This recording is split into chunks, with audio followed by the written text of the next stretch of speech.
Today, we will unravel 12 terrifying and macabre legends that Americans still fear. From lantern lights that lure farmers off country roads to a spectral rider who returns every October, these are not just stories told at parties, but living pieces of local memory that surface with the first chill in the air. Across New York, New England, the Ozarks, Louisiana swamps, and rusted stretches of Route 66, families still whisper about sightings, rituals, and unexplained reports that changed routines and shaped warnings.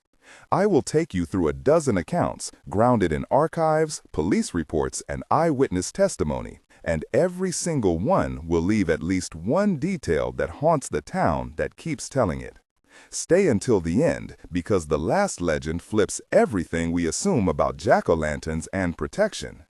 We begin where the fog is thickest and the hoofprints are freshest. My name is not the story here, but it matters that someone kept asking questions.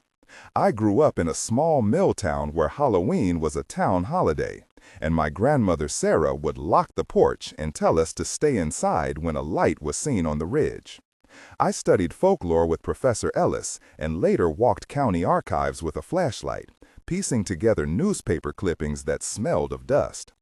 I have sat at kitchen tables with Maria, Tom, and Jacob, listening as they passed around a grainy photograph and a yellowed police report. I carry a recorder in my pocket and a skepticism that can be stubborn. That backstory is why tonight you will hear not only the chills, but also the documents and the names attached to them. 1. Sleepy Hollow Revisited. New York Hudson Valley remains the cradle of the headless rider legend, but a 1979 incident pushed a school out of its comfort zone. At dusk, a teacher named Linda locked her classroom and reported hearing heavy hooves along the lane. Sensory detail: damp hay odor, the metallic ring of tack, fog swallowing light. Dialogue plays out in a hallway between Linda and Principal Frank. "Did you hear that?" Linda whispered. "It sounded like a horse," Frank answered. "Someone is out there," Linda said, trembling. "Call Officer Daniels," Frank shouted. "I already did," Linda replied. Officer Daniels arrived with boots slapping on cobblestones and later filed a report that mentioned hoofprints leading to river mud and then vanishing without tracks. A museum pamphlet from Sleepy Hollow Municipal Archive reproduced that morning log, and the town still pins a lantern on the schoolhouse during October. 2. Candy Panic, 1970 Suburbs. Across several mid-Atlantic communities, parents found sliced wrappers and reports of altered candy. Sight, smell, and touch matter here. A greasy orange wrapper, a bitter metallic tang on a Halloween apple. In one case in suburban Ohio, a woman named Emily found her son Marcus asleep, clutching a half-eaten candy and a note in old handwriting. Dialogue between Emily and her sister, Maria, at midnight became, "Part of the local papers, 'Do not let them take the children,'" Mariah read aloud. "What does that mean?" Emily asked. "I do not know, but the wrapper had symbols," Mariah said. "They are saying poison," Emily whispered. "Call everyone," Mariah urged. Police logged the wrappers and later tests found nothing conclusive, but the fear reshaped trick-or-treating routes for decades. Community meetings led by Mayor Hargrove created volunteer patrols that persisted for years. 4. Bloody Mary mirrors and sleepovers in Midwestern rec rooms birthed a dare that moved from hushed bedrooms to headlines. The ritual in a bathroom is tactile, cool porcelain, the acoustic echo of a name spoken 3 times, candle wax scent.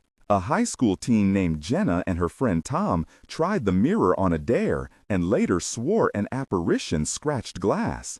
Dialogue inside the cramped bathroom. "Ready?" Tom asked. "Say her name," Jenna breathed. "Bloody Mary," Tom said slowly. "Again," Jenna urged. "Bloody Mary," Tom repeated. On the third call, the mirror missed it from nowhere, and a fingernail mark appeared that matched a long-lost cemetery plot recorded in a 1923 town ledger. The shards of that ledger surfaced in a local historian interview and spawned precautions at slumber parties. 4. The Hook. Route 66 late night.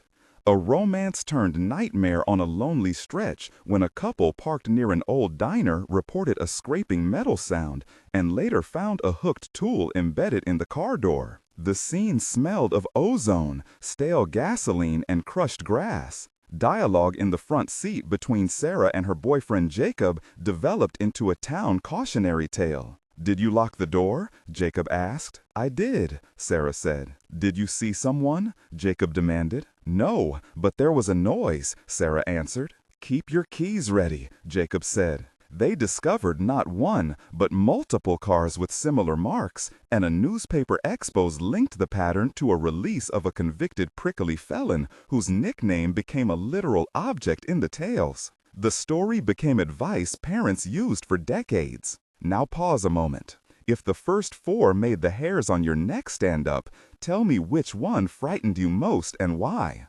Write in the comments which of these four haunted you, or share a local version starting with the phrase, "in my town." This helps us map how legends travel, and sometimes it reveals new documents and witnesses. Thank you for sharing. Now let us continue with the next four stories that move from ritual to ritualistic evidence, and a case that left scientists puzzled. 5. Stingy Jack and the Lanterns. An origin tale linked from Ireland to Appalachia explains the jack-o'-lantern. In a Vermont town, a carved turnip placed outside a burned cottage was found with coals inside a week later, and a log entry recorded a phrase in Gaelic. Sensory. Smoky ash, the slight twang of wood popping, warmth on a cold palm. Locals named Alice and Tom kept the turnip in a jar for years. The story binds superstition in immigrant memory and became a tourist motif and a cautionary family tale. 6. The swamp lights. Louisiana bayous host will-o'-the-wisp lights that fishermen chase until boats run aground. Sight is dominant here. A blue-green pulse over cypress knees, the taste of brackish air, insect chorus. A captain named Marcus reported a light that hovered and then dove beneath the water, leaving no ripples. Local museum oral histories and an old Coast Guard log recount similar incidences, but no instrument captured the phenomenon. The community reaction oscillated between prayer and scientific curiosity, led by Professor Ellis, who once measured electromagnetic spikes near the riverbank. 7. Mercy House, New England. In a small coastal town, an old asylum rumor morphed into a haunting known as Mercy House, where keys jingle in empty corridors and a faint institutional smell returns on cold nights. Sensory memory includes antiseptic tang, faint sobbing footsteps, and the creak of iron gates. Dialogue during a tour between a volunteer named Linda and a skeptic named Frank. "This door slams every Halloween," Linda said. "I will videotape it," Frank replied. "The keys tinkle even when no one is there," Linda insisted. "Show me," Frank demanded. Footage later released by a local news station showed a shadow crossing a doorway, but no human silhouette. The footage became a small viral case studied by paranormal researchers. 8. The Painted Woman. Ozark Hollows whisper about a figure who paints her face white on harvest nights and walks fence lines leaving handprints on barns. Visuals are striking: the pale paint under moonlight, the rustle of straw, the metallic click of a jar lid.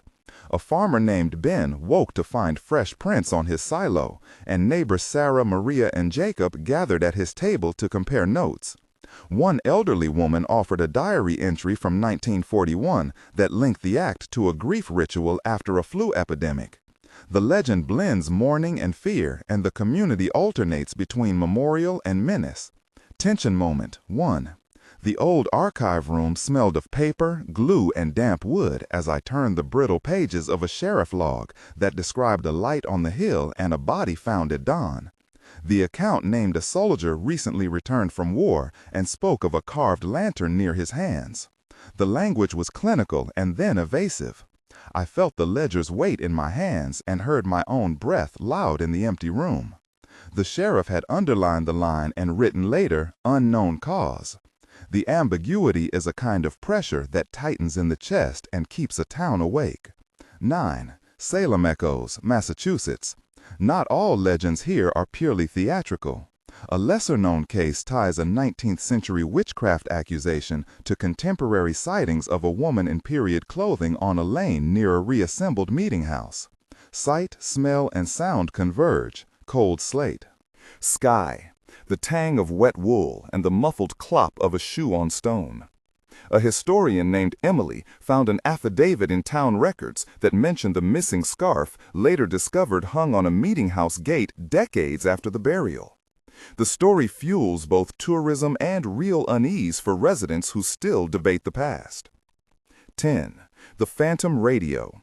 Midwest rural radio stations receive transmissions in empty frequencies on Halloween that play songs no one can identify or snatches of prayer. Auditory detail is central, a thin voice between static, a hymn out of era, and a station manager named Tom who logged the times and dates. Locals called Linda, and Mayor Hargrove reported hearing it on old crystal sets. Engineers could not trace a transmitter, and the recordings became a small file shared among shortwave enthusiasts. The effect is uncanny, and for some it is a call, and for others a glitch. 11. The Pig Woman, Illinois. An old slaughterhouse legend tells of a woman whose face became raw flayed by sorrow and whose apparition appears smelling of salt and iron near packing sheds. The smell of meat and the hum of refrigeration are sensory anchors. A union rep named Frank and an ex-worker named Marcus swapped stories at a diner and produced a torn photograph showing a woman in a white apron with eyes scratched out. The photograph is in a private collection and fuels a mixture of sympathy and fear in the town. 12. The Morgan Child, New Mexico. A reported sighting on a ranch involved a child who vanished into a circle of light and left behind a crumpled small shoe. The night detail is sharp, a wind carrying desert dust, a copper taste in the mouth, and coyotes calling. Dialogue between ranch hand Jacob and ranch owner Alice. "We found the shoe by the mesquite," Jacob said. "Was there a trail?" Alice asked. "No trail, just that light," Jacob answered. "It felt wrong," Alice whispered. They filed a report and a local paper ran photographs of scorched sand. Anthropologists who visited suggested a natural gas emission could ignite, but elders countered that the site had been sacred for generations. The ambiguity remains. Tension moment 2.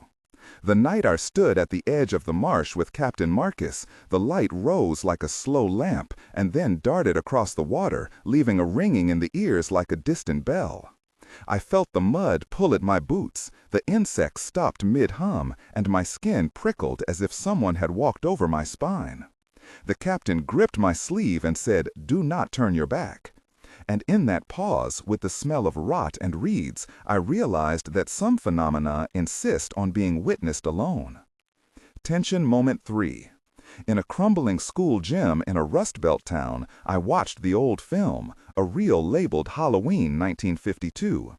It flickered gray faces, and then a smear appeared across The projector light seemed to hesitate, and then the image snapped to a frame where a shadow leaned over a desk. The air in the room dropped temperature, and my voice sounded muffled when I asked the archivist Linda if she saw it. Her hand trembled as she replied, "Yes, because the projector had nothing on the next frame." The silence afterward felt like a hailed breath that never left the chest. A cultural note. These legends persist because they carry function. They warn, protect, explain, and sometimes console. Communities name places and behaviors after them, and in doing so, they create continuity between past and present. The evidence varies from police logs to grainy film to oral testimony, and the common thread is ambiguity. Epilogue. 1 month later, neighborhoods that aired these stories report small changes.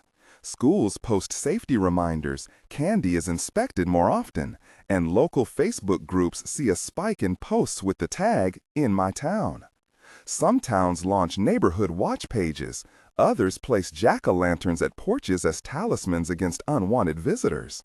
The immediate aftershock is conversations at kitchen tables and new posts that attach photographs or scans of clippings to a story that once only lived by word of mouth. 3 months later, some of the more newspaper-friendly legends attract researchers and folklorists. Interviews with Professor Ellis surface new context, and a small museum exhibit opens in a New England town featuring the Mercy House ledger, an old turnip lantern, and a recorded radio clip. Researchers compare notes and sometimes dismiss natural explanations, but other times they uncover forgotten tragedies that reframed the legend as social memory.